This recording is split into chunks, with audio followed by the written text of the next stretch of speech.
Shalom, damai sejahtera Kristus menyertai kita semua.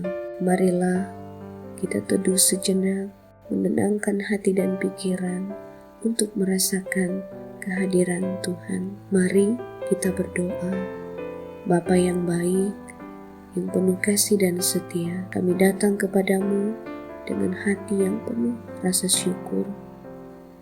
Pada saat ini kami percaya Roh Kudus menenangkan hati dan pikiran kami, memimpin kami untuk memahami firman-Mu.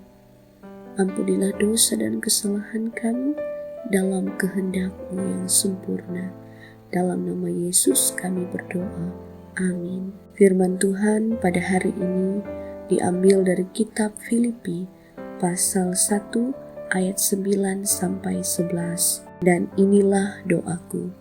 Semoga kasih-Mu makin melimpah dalam pengetahuan yang benar dan dalam segala macam pengertian, sehingga kamu dapat memilih apa yang baik, supaya kamu suci dan tak bercacat menjelang hari Kristus, penuh dengan buah kebenaran yang dikerjakan oleh Yesus Kristus untuk memuliakan dan memuji Allah. Amin. Saudara-saudara yang dikasihi Tuhan, ada sebuah pepatah yang sering kita dengar. Bersatu kita teguh, bercerai kita runtuh. Pepatah ini mengingatkan kita bahwa kekuatan tidak terletak pada diri sendiri, tetapi pada kesatuan dalam kasih dan persaudaraan yang rukun. Hal ini sejalan dengan doa Rasul Paulus dalam bacaan kita pada hari ini. Paulus tidak sekedar memberi nasihat kepada jemaat Filipi, tetapi ia berdoa, dan doanya lahir dari kasih yang dalam kepada jemaat di Filipi. Ia rindu jemaat tetap bersatu dalam kasih, bertumbuh dalam hikmat dan pengertian, dan hidup benar di tengah dunia yang penuh tekanan. Yesus Kristus sendiri berdoa bagi murid-muridnya di tengah pelayanan dan bahkan menjelang penderitaannya. Yesus tidak fokus pada dirinya sendiri, tetapi ia berdoa supaya murid-muridnya tetap kuat, tetap satu, dan tetap hidup dalam kasih. Saudaraku, kasih yang sejati tidak hanya diucapkan, tetapi diperjuangkan dalam kesetiaan dan ketekunan dalam doa. Hari ini dunia penuh perpecahan, penuh dengan konflik, peperangan, bahkan dalam hubungan yang dekat sekalipun bisa retak. Ada dari kita pun yang sedang bergumul karena sakit, lelah, kecewa, takut dan khawatir akan hari esok. Namun sebagai gereja yang hidup, kita dipanggil untuk tetap bersatu dalam kasih, dan itu dimulai dari setia dan tekun dalam doa, bukan hanya untuk diri sendiri, tetapi juga untuk orang lain. Dan inilah kabar baik bagi kita, bahwa Yesus Kristus telah lebih dulu menunjukkan kasih yang sempurna melalui sengsaranya. Dan sekarang melalui doa Paulus bagi jemaat Filipi, kasih Kristus itu diteruskan dalam hidup jemaat.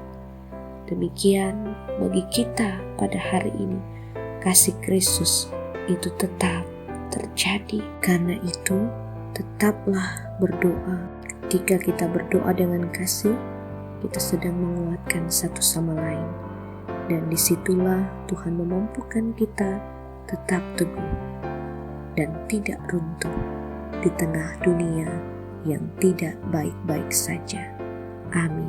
Marilah kita berdoa. Bapa yang baik, yang penuh kasih dan setia, terima kasih atas kasih-Mu yang selalu baru setiap hari.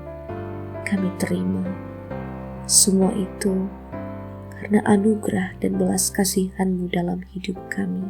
Kami bersyukur untuk hari yang Engkau berikan, untuk kesempatan baru yang Engkau perkenankan, agar kami hidup lebih baik dan berkenan kepadamu.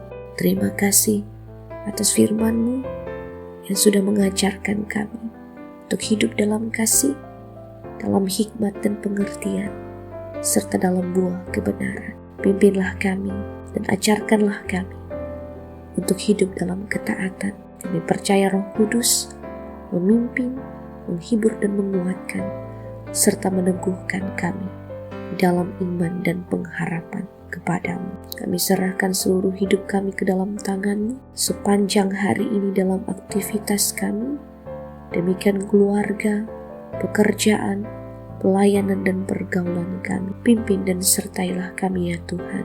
Berikanlah kami hati yang terus mengampuni dan mampukan kami untuk terus mengasihi. Kami berdoa bagi saudara-saudara kami yang sedang bergumul dalam keadaan sakit, lelah, kecewa, berkekurangan, dan penuh dengan beban yang berat.